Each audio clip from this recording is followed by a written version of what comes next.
If you clicked on this video, you already know something. You may not have words for it yet. You may have spent years trying to explain it away.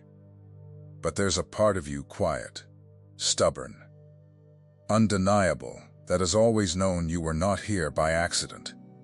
And today, that part of you is going to be confirmed.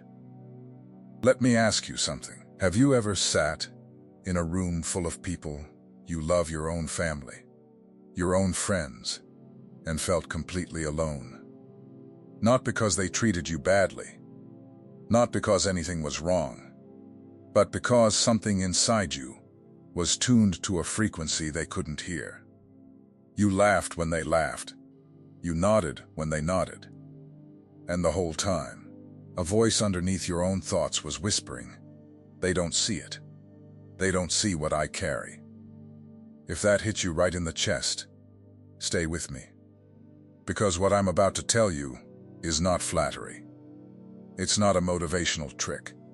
It's the truth that the enemy of your soul has spent your entire life trying to keep buried.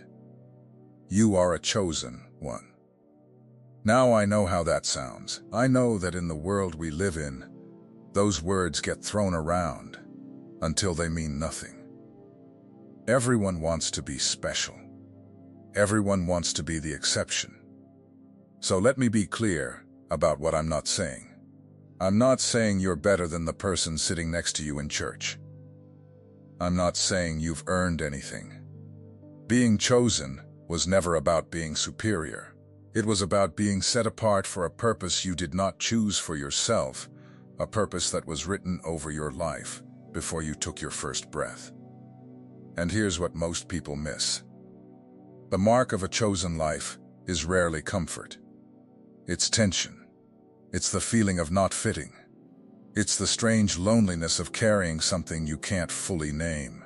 If you've felt that quiet ache of being different in a way you couldn't explain, I want you to hear me say this. That ache is not your wound. That ache is your evidence. My name is George. And I didn't come to this understanding from a seminary or a stack of books. I came to it the long way. I came to it through years of trying to be normal, trying to fit the mold, trying to silence the thing in me that kept reaching for something more.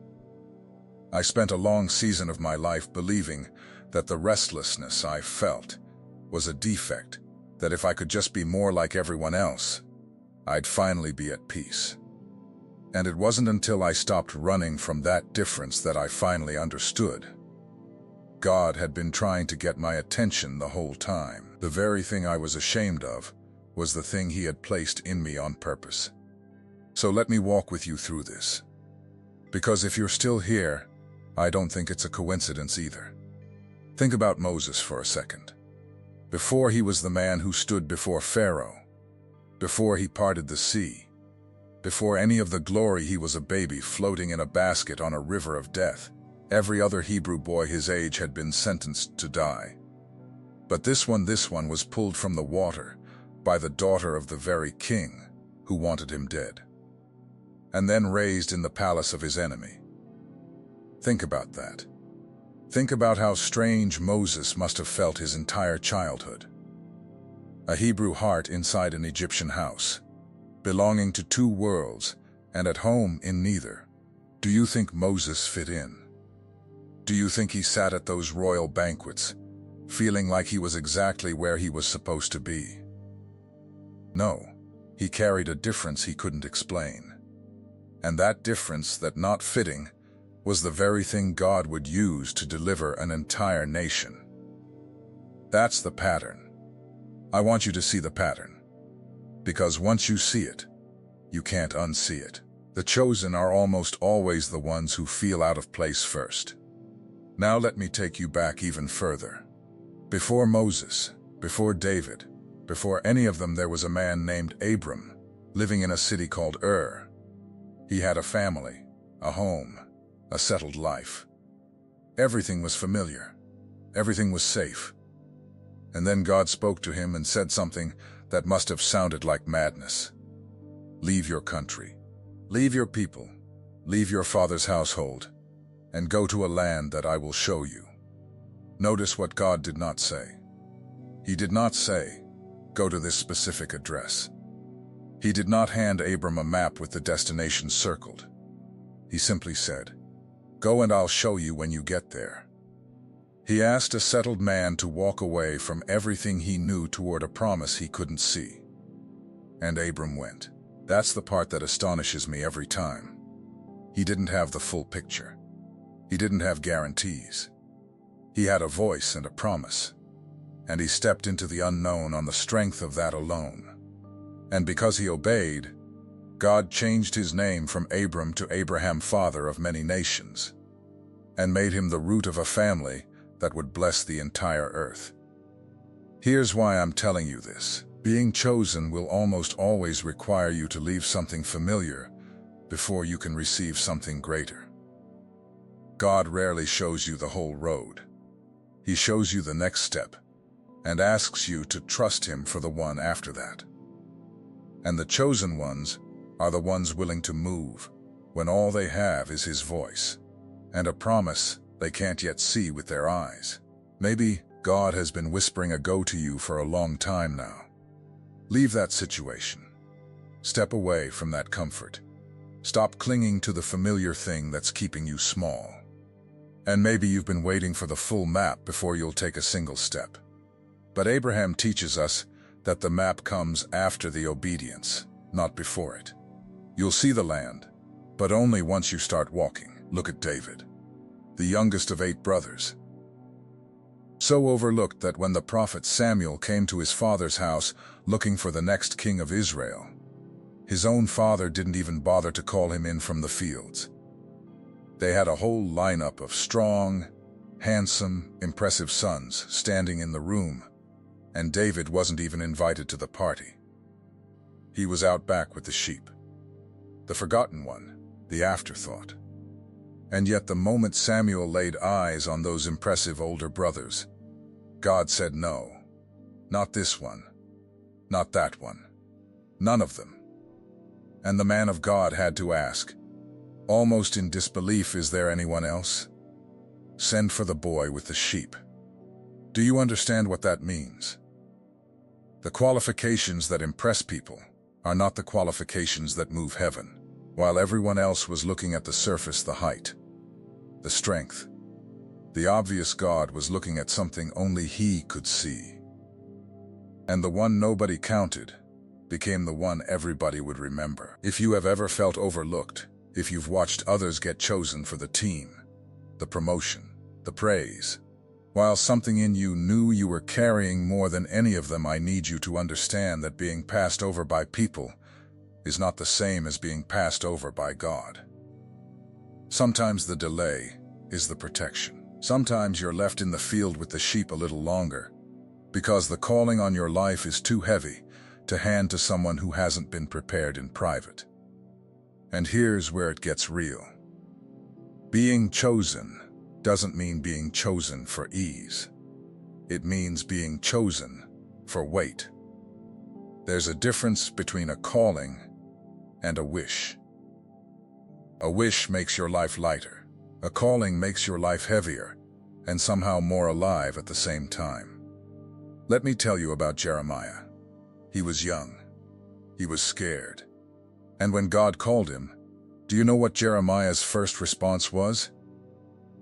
He argued. He said, I can't do this. I'm too young. I don't know how to speak. He tried to talk God out of choosing him, and God's answer is one of the most stunning sentences in all of Scripture. He said, before I formed you in the womb, I knew you. Before you were born, I set you apart. Before you existed in the world, you already existed in the mind of God. Before your parents ever held you, before you had a name, before you drew breath, you were already known, already set apart, already assigned. Sit with that for a moment.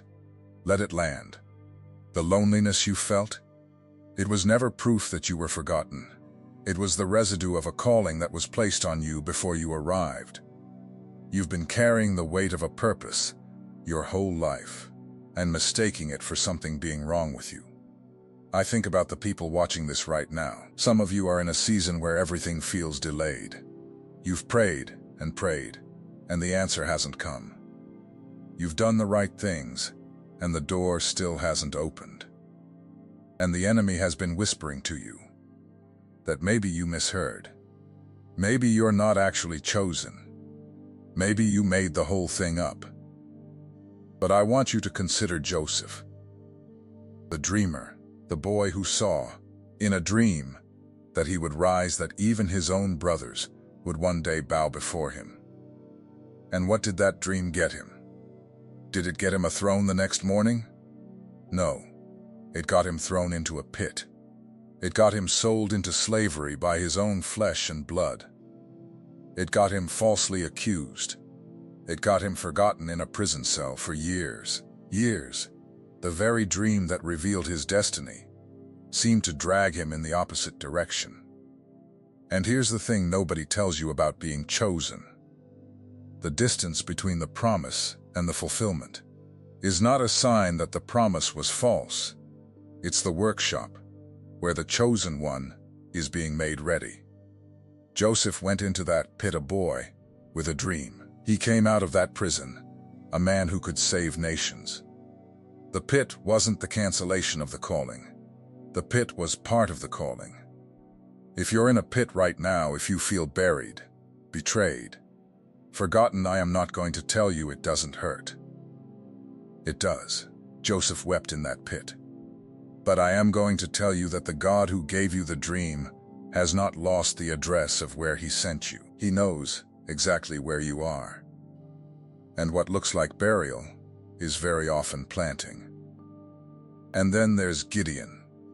I love Gideon, because Gideon is the most honest of all of them about how unqualified he felt. When the angel of the Lord appeared to him, do you know where Gideon was? He was hiding. He was threshing wheat in a winepress, a place you'd never normally do that, because he was terrified of the enemy raiding his food. He was crouched down, small, scared, doing the work in secret, so no one would find him.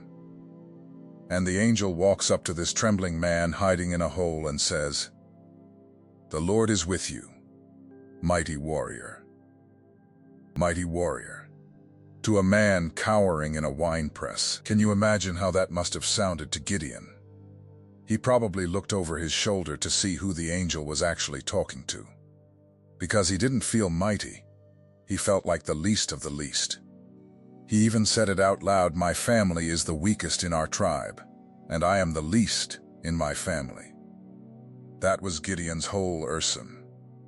Last place, son of a nobody, hiding from his problems. But here's what I want you to catch. God didn't call Gideon what he was. God called him what he was made to be. The angel didn't address the fear standing in front of him. The angel addressed the warrior buried inside of him. And that's exactly how God speaks to his chosen ones. He doesn't describe your present condition. He declares your hidden design. He calls forth the thing in you that even you can't see yet. So if you've been hiding in a winepress of your own, playing small, staying quiet, threshing your gifts in secret, because you're afraid of what it would cost to be seen, understand that the same voice that found Gideon knows exactly where you are. And it's not coming to scold you for hiding. It's coming to call out the warrior you've been all along. There are messages that pass through your eyes, and there are messages that pass through your spirit. If something in you recognized itself while watching, don't dismiss it. That is the Spirit confirming what was already written. The secret protocol carries 7 keys that unveil what heaven deposited in you before you ever arrived, things no one around you has ever been able to name. It comes with the full audiobook for your moments of prayer, silence, and encounter with God. And you also receive the Awakening Map, the guide that illuminates the 5 seasons of spiritual awakening, revealing with precision exactly where you are and what comes next. The link is pinned in the first comment, but only for a limited time. Don't let this moment pass without a response.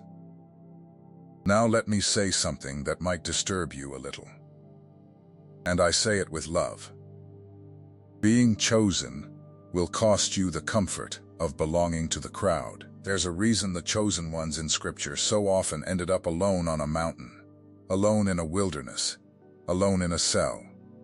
It's not because God enjoys isolating his people. It's because there are things he can only say to you when the noise of everyone else's opinion has been stripped away.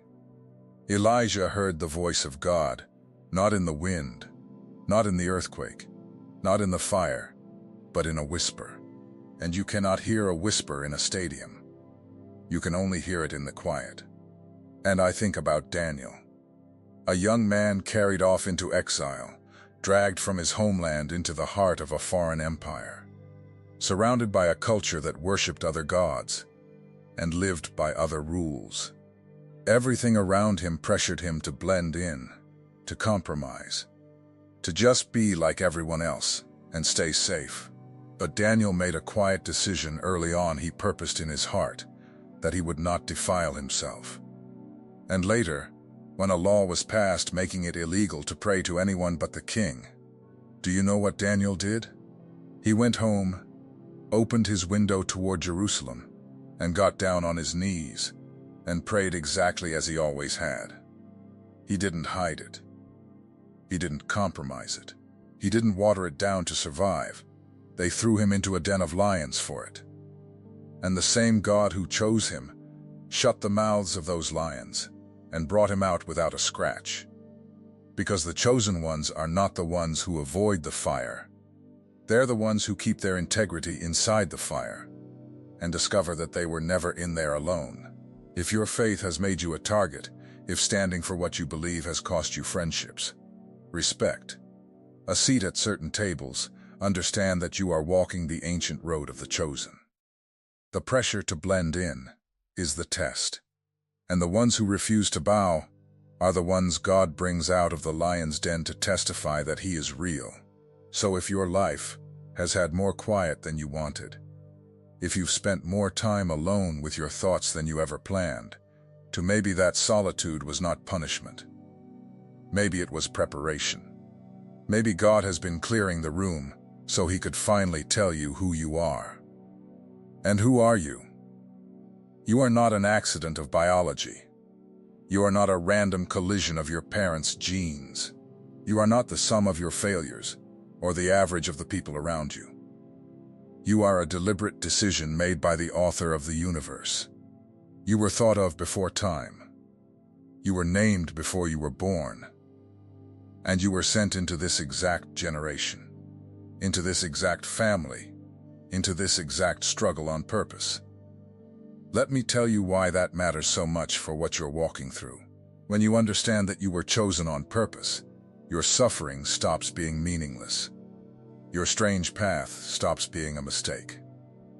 The doors that closed start to look like protection.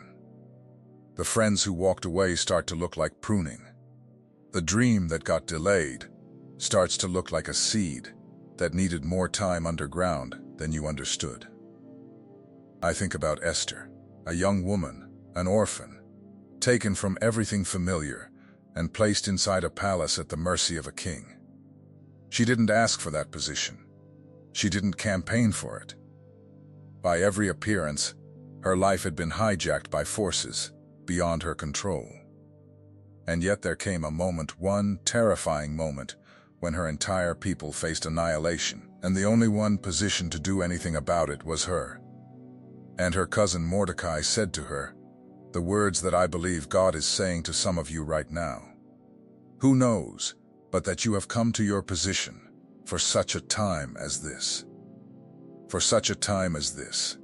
Everything you've been through, every relocation, every loss, every odd turn your life took that made no sense at the time, what if it was positioning? What if God was moving you, like a piece on a board only he could see, into the exact place where you would be needed at the exact moment you'd be needed? Esther didn't understand her placement until the hour of crisis revealed it. And maybe you won't fully understand yours until the moment arrives that you were built for. The waiting feels empty while you're in it.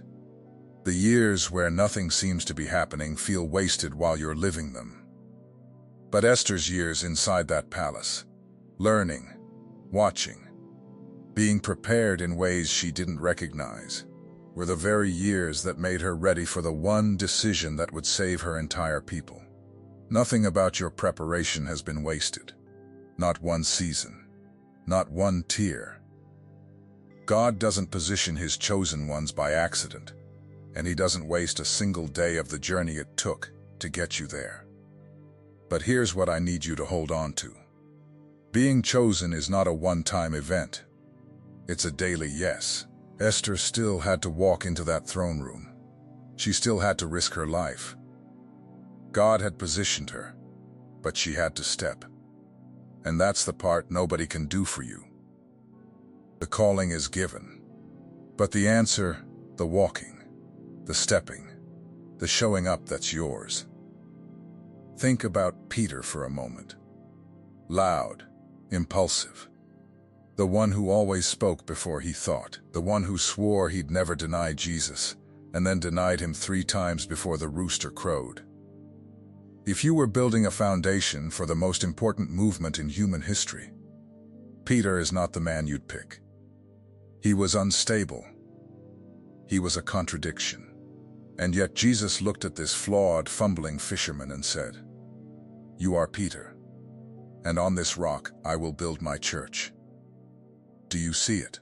Jesus didn't choose Peter because Peter had it all together. He chose him because He saw what Peter would become, not what Peter currently was. And the same eyes are on you right now. God is not choosing you based on your worst day. He's choosing you based on who He designed you to be when you finally surrender to the design. And let me bring you one more, because this one changes how you see everything.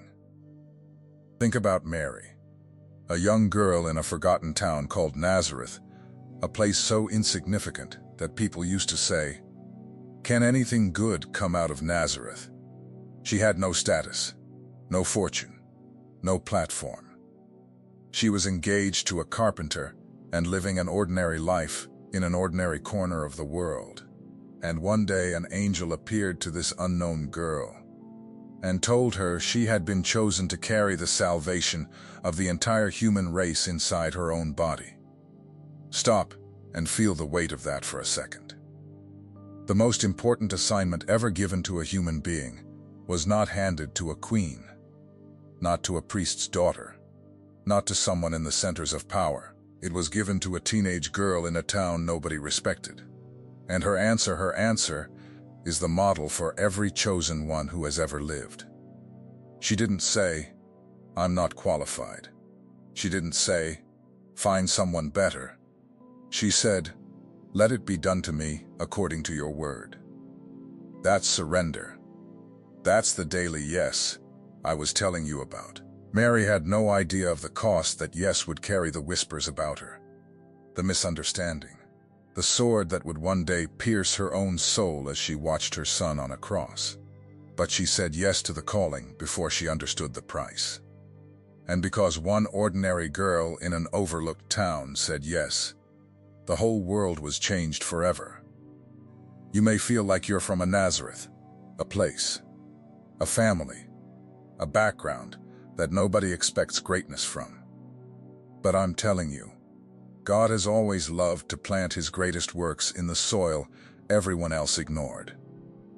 The question was never whether your background qualifies you. The question is whether your heart will say, "Let it be done to me." I want to speak to the person who feels disqualified, the one who's thinking, "George, you don't know what I've done. You don't know the things I'm ashamed of. You don't know how far I've fallen." And you're right, I don't. But I know this. Every single person God used in a mighty way had a chapter they were ashamed of. Moses was a murderer. David was an adulterer. Paul hunted down believers before he became the greatest voice for the faith the world has ever known. Your past is not too heavy for the God who specializes in turning prisons into pulpits and pits into platforms. The enemy wants you to believe that your failures canceled your calling. But grace doesn't work that way. Your calling was never based on your performance. It was based on His decision.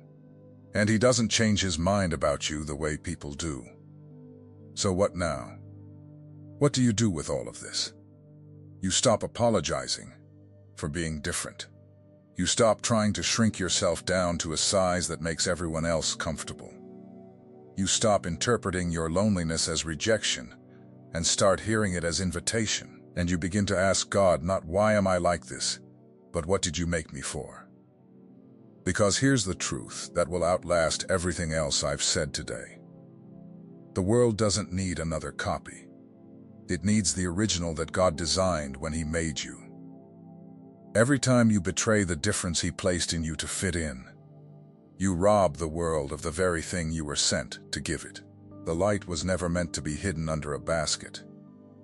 It was meant to be set high, where the whole house could see it. You were not chosen to blend in. You were chosen to shine in a place that desperately needs your particular light. And I know that there is fear in stepping into that. There's a comfort in invisibility. As long as no one expects anything from you, no one can be disappointed in you. But that's not living. That's hiding. And the chosen ones were never meant to hide. So I'm going to leave you with a question. And I don't want a generic answer. I don't want you to type something polite and scroll away. I want you to go back to the very beginning of your life and find it that first moment you remember feeling different. The first time you sensed you didn't quite belong, that you were carrying something no one else seemed to carry. Maybe you were a child. Maybe it was a specific room, a specific day, a specific feeling you've never told anyone about. I want you to tell me about that moment in the comments. Be specific. Where were you? How old were you? What did that difference feel like? Because I have a feeling that when you name it, when you finally put words to the thing you've carried in silence, you're going to realize it was never your shame. It was your assignment, knocking on the door of your awareness, waiting all these years for you to finally answer. And remember, everything I spoke about goes deeper inside the secret protocol. Pinned in the first comment. The 7 keys, the audiobook, and the awakening map are there waiting for you whenever you're ready to take the next step.